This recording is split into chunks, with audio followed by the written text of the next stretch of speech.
Morning kids. तो बेटा आज हम कक्षा 5वीं हिंदी सब्जेक्ट हिंदी में पार्ट 1 रात की रस्सी पढ़ेंगे। तो यहाँ ये रात की रस्सी एक लोक कथा है। यानी लोक कथा यानी क्या होता है, जो एक कोई क्षेत्र में जो कथा सुनाई जाती है, यानी उनके दादा के बच्चों, उनके दादा अपने बच्चों को और उनके बच्चे अपने बच्चों को वो कथा सुनाते हैं, उसे लोक कथा कहते हैं। इस रात की रस्सी में 3 कैरेक्टर है, लोनपोगार का बेटा और एक लड़की, सोनगांव से गापो। ये एक तिब्बत के राजा थे, 32वें राजा थे।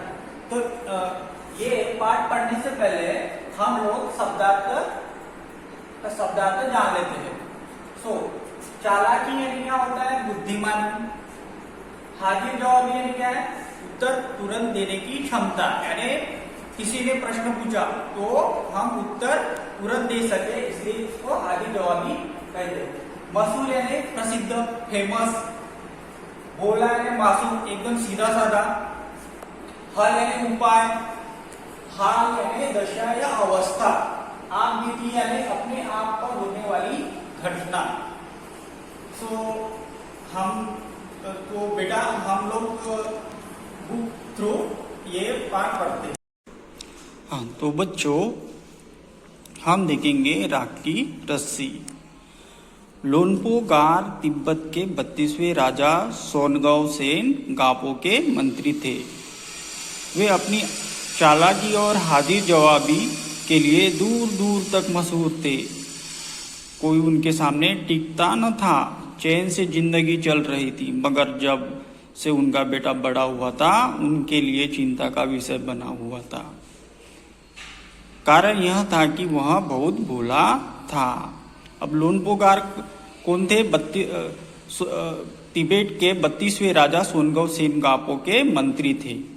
वो बहुत चालाक थे और वो हाजिर जवाबी के लिए दूर दूर तक मशहूर थे।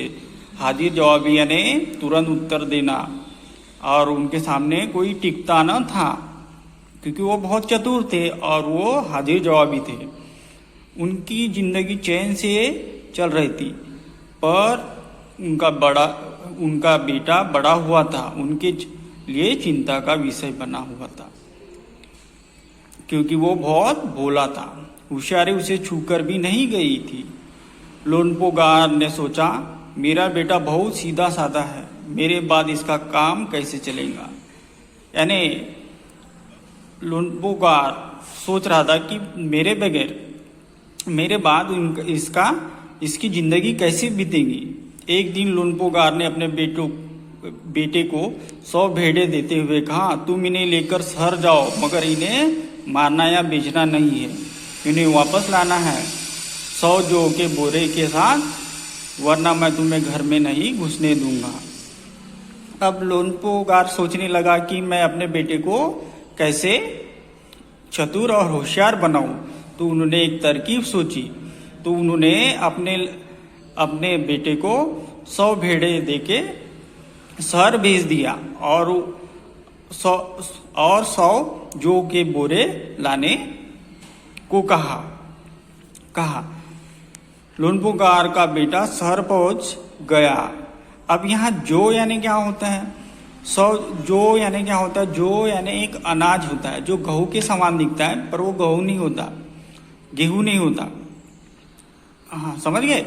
लोनपोगार का बेटा शहर पहुंच गया, मगर इतने बोरे जो खरीदने के लिए उसके पास रुपए ही कहाँ थे। यानी उसके पास पैसे नहीं थे। वह इस समस्या पर सोचने विचारने के लिए सड़क किनारे बैठ गया, मगर कोई हल उसकी समझ में नहीं आ रहा था। वह बहुत दुखी था। तभी एक लड़की उसके सामने आ खड़ी हुई। उसने पूछा, क्या बात है, तुम इतने दुखी क्यों हो? लोनपोगार के बेटे ने अपना हाल कह सुनाया और उसने अपनी दशा बताई। फिर उस लड़की ने कहा, इसमें इतना दुखी होने की कोई बात नहीं, मैं इसका हल निकाल देती हूँ। इतना कहकर लड़की ने भेड़ों के बाल उतारे और उन्हें बाजार में बेच दिए।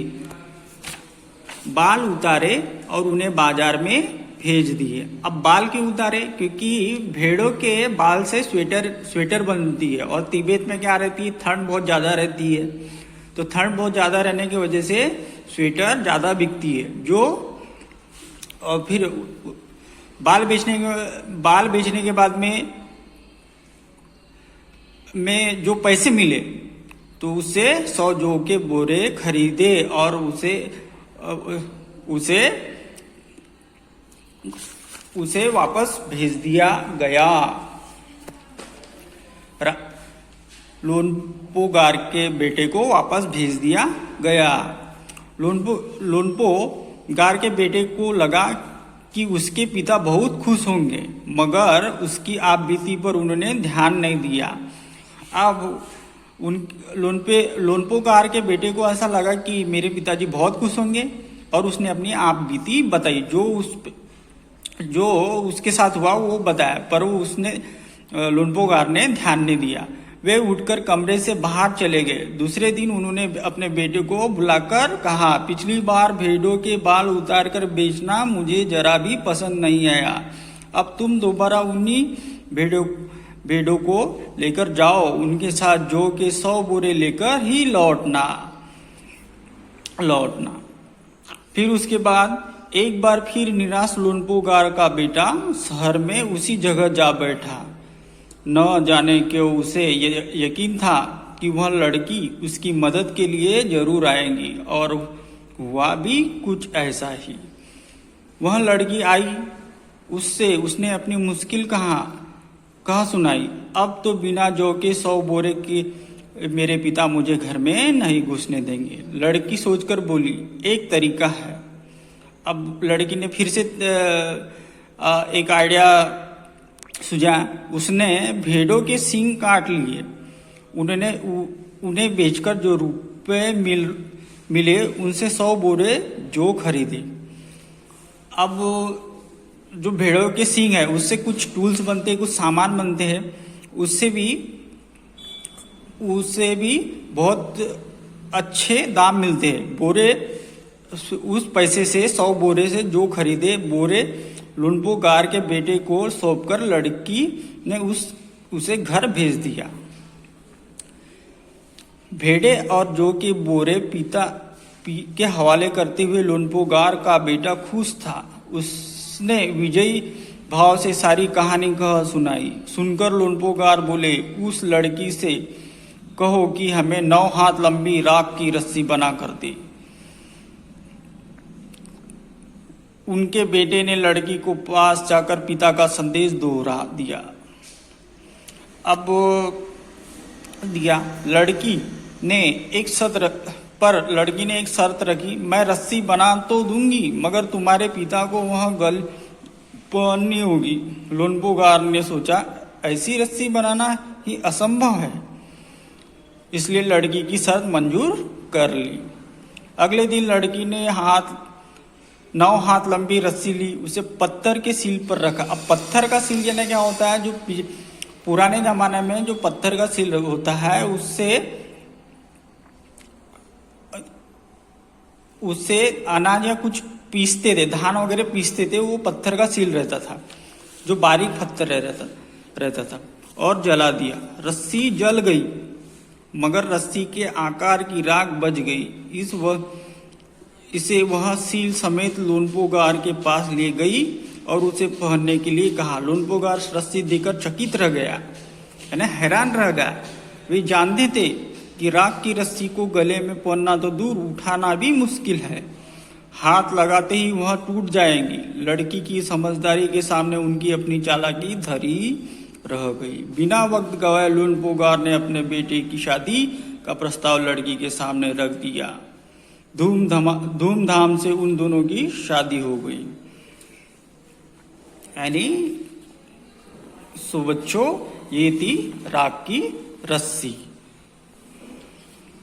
अब मिलते हैं अगले वीडियो पे।